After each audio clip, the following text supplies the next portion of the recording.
বনের এক কোণে বাস করত এক চালাক শিয়াল।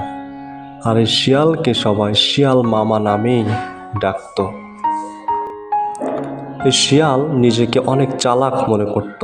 সে তার চালাকির ফাঁদে ফেলে অনেকের কাছ থেকে অনেক কিছু নিত। তোমার গান খুব সুন্দর, একবার গেয়ে শোনাও না। কাকা, ধন্যবাদ।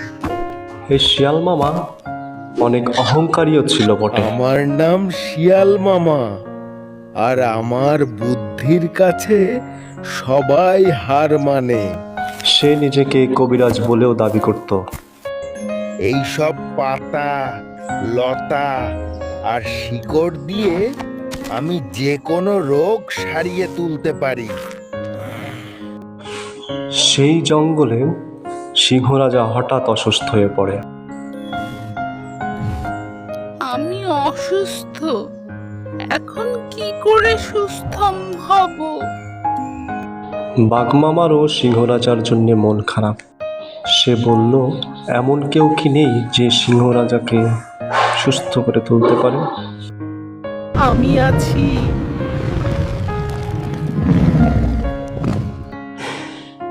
শিয়াল মামা সিংহরাজাকে বলে, আমি পারবো আপনাকে সারিয়ে তুলতে। রাজা, ভয় পেও না, আমি এখানে আছি।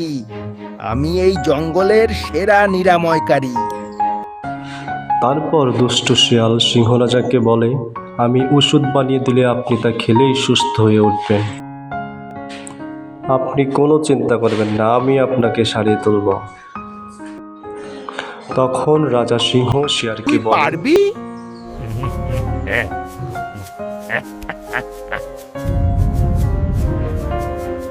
একেবারে পারবো, তবে একটু সময় লাগবে। আর কিছু বিশেষ উপকরণও লাগবে। তখন রাজা সিংহ শিয়ালকে বলে, যা লাগে আন, শুধু আমার জ্বর ভালো করে দে। শিয়াল মামা মনে মনে খুব খুশি হলো। সে ভাবলো, খাবারের ভালো ব্যবস্থা হবে। তারপর বনের সব প্রাণীদের ডেকে দুষ্ট শিয়াল বলল, আমাদের রাজামশাই যেহেতু অসুস্থ, তাকে সুস্থ করে তোলা খুব দরকার। রাজামশাইয়ের চিকিৎসার জন্য দরকার একটু মধু, কিছু ফল আর একটু মাংস। রাজা সিংহের ওষুধ বানানোর জন্যে শিয়াল মামা বনের প্রাণীদের যে সমস্ত উপকরণের কথা বলেছিল তারা তা নিয়ে তার সামনে এসে রাখলো।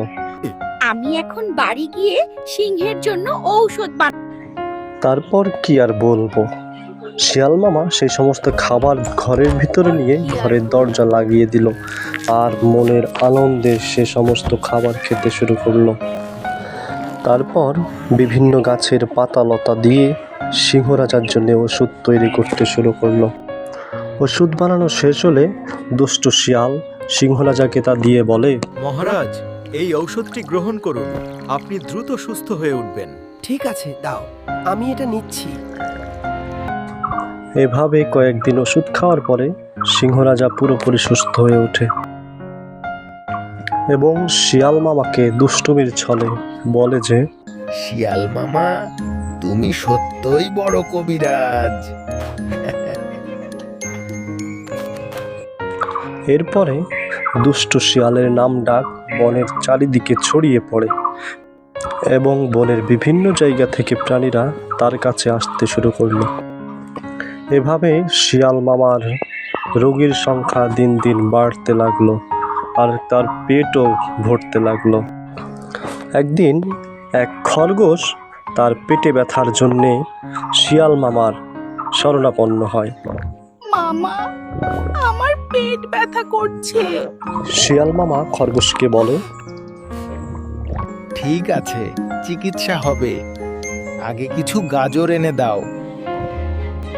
তারপর খরগোশের এক প্রতিবেশী শিয়াল মামার জন্যে গাজর সংগ্রহ করে এনে শিয়াল মামাকে দেয়, আর সে আনন্দ সহকারে খেতে থাকে। তারপর সে বলে, এইবার এই পাতা খাও। এভাবে বেশ কয়েকদিন শিয়াল মামা খরগোশকে ওষুধ খেতে দেয়। এভাবে বেশ কয়েকদিন ওষুধ খাওয়ার পরে খরগোশটিও পুরোপুরিভাবে সুস্থ হয়ে ওঠে।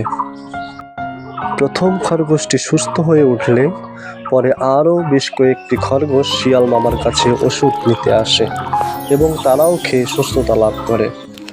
একদিন এক হরিণ এসে তাকে বলে, আমার পা ব্যথা করছে। শিয়াল তাকে বলে, ঠিক আছে, কিছু কচি ঘাস নিয়ে আসো। শিয়াল মামা কচি ঘাসগুলো খাওয়ার পরে বলে যে, এবার এখানে বসে একটু বিশ্রাম করো। কিছুক্ষণের মধ্যেই হরিণটি পুরোপুরি সুস্থ হয়ে ওঠে এবং সে শিয়াল মামাকে ধন্যবাদ জানিয়ে মনের আনন্দে আবার বনের ভিতরে ছুটে চলে। এভাবে দুষ্ট শিয়ালের ভুয়া কবিরাজির কাজ বেড়েই চলে, কিন্তু তার শোক আর বেশি দিন সইল না, কারণ শিয়ালের সমস্ত কালসাজি উপর থেকে একটি কাক লক্ষ্য করে।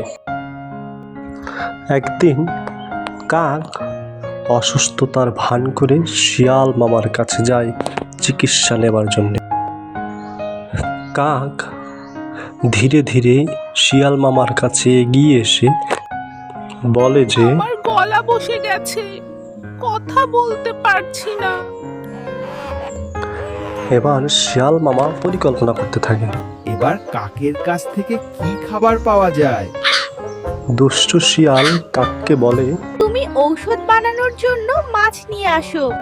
তারপর কাক উড়ে গিয়ে মাছের পরিবর্তে একটি কাঠের গুঁড়ি নিয়ে আসে আর বলে, তুমি তো কবিরাজ, এটা দিয়েই ওষুধ বানাও না?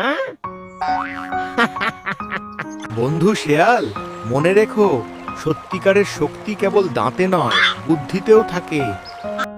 তারপর কাক বনের সমস্ত প্রাণীদের কাছে গিয়ে বলে, শিয়াল আমাদের বোকা বানাচ্ছে, ও খাবার খাওয়ার জন্য এই সমস্ত করছে। এই কথাটা রাজা সিংহর কান পর্যন্ত পৌঁছলে রাজা সিংহ রেগে আগুন। রাজা সবার সামনে শিয়ালকে তুমি ডেকে আমাদের ঠকিয়েছো। ভয়ে ভয়ে দুষ্ট শিয়াল সিংহ রাজাকে বলে, আমি শুধু একটু চেষ্টা করছিলাম, আর কিছুই নয়। তখন সিংহ বলে, চেষ্টা নয়, প্রতারণা। আজ থেকে তুমি আর এই বনে কারো সাথে এমন চালাকি করতে পারবে না। পরে রাজা সিংহ তার শাস্তির ব্যবস্থা করে। তাকে বলা হয় সে শাস্তিস্বরূপ বনের সমস্ত প্রাণীদের জন্য 1 মাস খাবার যোগান দেবে। খাবার সংগ্রহ করতে গিয়ে দুষ্ট শিয়াল একদিন পানির ভেতরে পড়ে যায়, কিন্তু কুমির তাকে উদ্ধার করে। তারপর তার অনুশোচনা আসে। এই দিন বিকেলবেলা শিয়াল মামা বনের সমস্ত প্রাণীদের সামনে তার অপকর্মের জন্য ক্ষমা চায়। সবাই তাকে ক্ষমা করে দিয়ে আবার সুখে শান্তিতে একসাথে বসবাস করতে শুরু করলো।